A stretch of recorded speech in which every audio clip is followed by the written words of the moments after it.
Shalom, shalom, shalom, shalom na famille na ngai. Basi ya mabala. Basi ya mabala longonia. Basi ya mabala mbote na bino. Lelo naza pona ba femme mariée. So na opesa pona ba femme mariée, eli koloba te ke célibataire aza na droit oyoka ngo te non. Aza pe na droit koyoka ngo po ye pa bongisa, po tango okota na kati ya ndako libala na ye. Mabe komela ete aza toujours neuf na makambo nyonso. Lelo na ngina lobela nini? Nangina lobela eloko ememaka destruction na kati ya mariage. Eloko ememaka batu petit à petit na kati ya divorce. Yozo mona kaka ke nazala nga dans les bons. Nazala nga dans les bons. Likambo. Ezala ngo mo normal. Mais petit à petit to sani. Ezo kotisa, ezo mema libala no na kati na divorce. Ezo mema makambo na kati na destruction. Eza nini? Eza par manque de ce que l'un ou l'autre a besoin. Donc, c'est-à-dire, oyo mobile azo linga, azwango pa mwasi, azo zwango te. Eloko mobile aza aposa nango, azwango pa mwasi te. Eloko mwasi aza na besoin nango, azo zwango epa ya mobile te. Yango esalaka nini? Échangeaka comportement petit à petit. Échangeaka comportement petit à petit. Mutazo changer malembe, azo changer bizaleli malembe.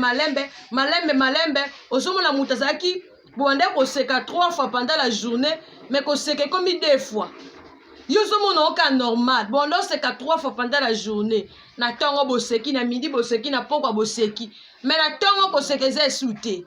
Na midi komi ka. Na midi ka. Donc yozomona ke makambo za normal. Non. Libala ezoke na destruction, mabezo kota. Oh mobala za nango bosenga, mwasi zo pesa yango te. Oh mobala zo luka, azongo pa mwasi te. Yango kota ka destruction na kati ya mariage. Yango memaka libala kati na divorce. Mobala eloko za nango bosenga, mwasi zo pesa ete.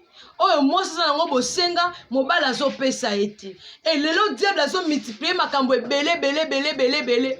Moi sinon sozo linga za la ka na page. Maman, kabelo za assurance à mariage te. Oza aposa kabelo mobala zo peso ngote. Okomi ko changer comportement na kati ya ndako. Maman, kabelo zalaka te yo zalaka na kati ya libala na yo. Siko lelo kabelo linge échanger au comportement. Okomi mangala makasi pe mobile no pozo sombelo kabelo te. Olingo bebisa libala no pona kabelo. Maman langa, zonga mutuko. Kabelo za assurance à libala te. Lokola kingana te kabelo tina ba fesse. Mobala za na possibilité o sombelo kabelo te, yango changer comportement vis-à-vis pas mobali na yo. Non maman. Oza na posa sac à $20. Lelo no komi na posa sac à $20. Banda kalona zaki na posa sac à $20 te. Siko mobala ko sombelo sac à $20 te. Yango lingo changer comportement vis-à-vis na mobali na yo. Okomi na bakanda moko boye, okomi na mangala moko boye, parce que mobala oko sombelo sac à $20 te, mobala oko sombelo kabelo à $100 te. Yango komi ko changer ba comportement petit à petit. Maman na ngai. Tango bala ki olinga ki mobali wana, kabelo pe msusu nano yakite. Dans lelo kabelo e kabolo na mobali na oti. Eloko zo luka wana tango mobala zo peso ngote. Fandisa mobali na opolima. Tant on dit que azana possibilité, on dit que mobile azana possibilité. Et là qu'on se luka on a opesa on a facilité nyonso. Mais azo kokisa ngote, maman, prie ton Dieu. Après offendisi mobile na yo. Offendisi mobile na yo, o sololi na ye. Hotelisiye, papa. Solo lozo benga ma papa wana ba obenga o papa ngai mutu na pesi yo bana.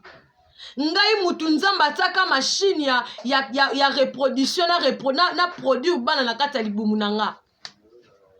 Pona produire bana na libumu po benga ma papa ndo so benga ma papa bongo. Na sopi makila 2 fois 3 fois 4 fois 5 fois na risque ki fi na ngai. Po pesa ngaka $50 fona sa elo ba jeune. Likambu nini? Ngala za droit lia mbongo na ote. Eh papa, tongo zolo babongo, moi maboko na ezo simba maboko na ye, moi maboko ezo simba moi misapi na ye, moi maboko ezo leka na matoi, moi stratégie moko boye, ko yeli lokola rebote, ko lokola robote plutôt. Papa, na sopelo bana. Te, au peso te. Au pesa ote mama ko yeli ki robote. Ko yeli ki mwasi to yo zwe longo cheli mo elongo te mupandi. Ngam na boto la ki obana. ngai mutu nasalaki akopesa te aloba naloka wana abenga na lokwa mbwa ntango ozoya éducation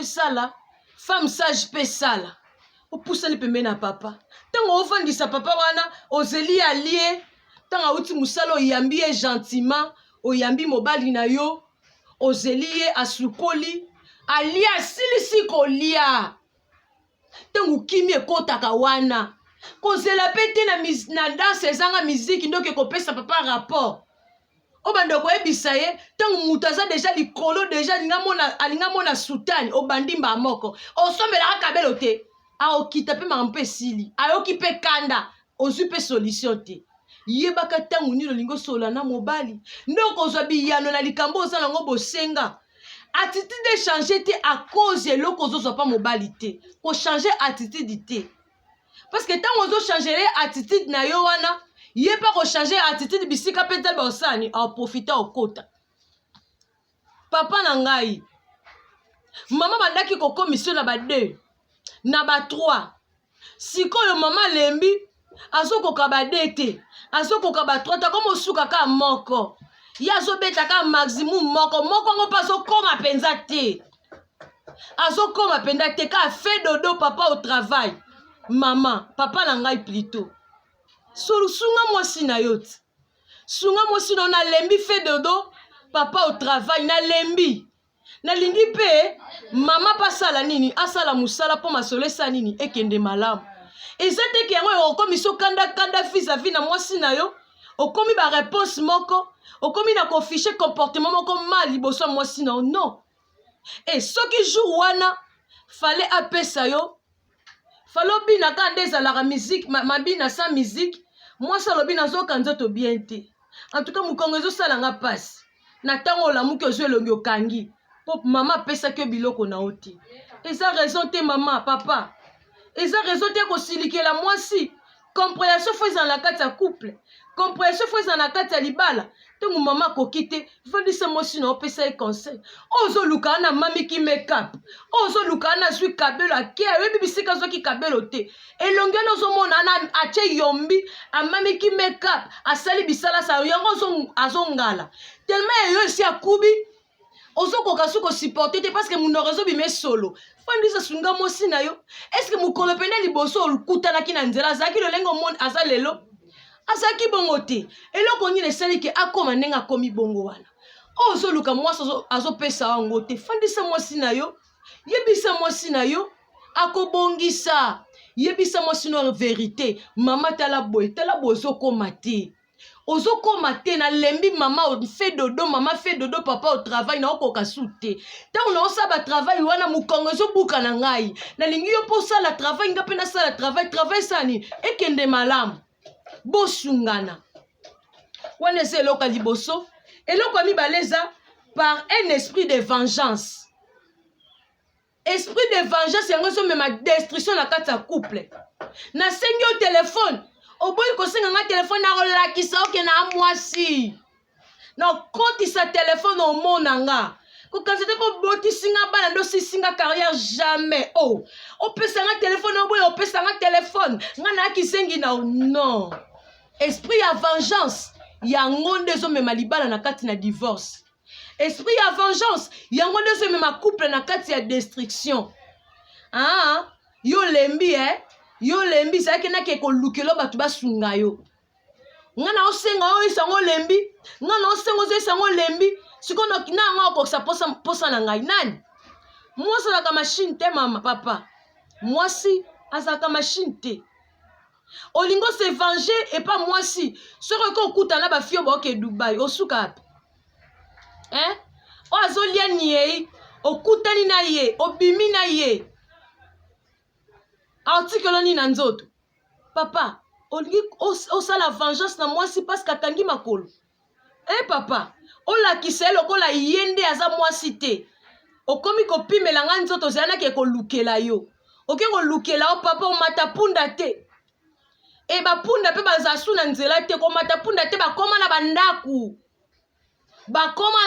mwana ndaku mpena mokomata punda te siko abimi bimi amati mati bato bamati bapunda ata 10 punda bamati siko yo komata so okomi 11e mpo ke kotikela mwasi noni na kati ya ndako.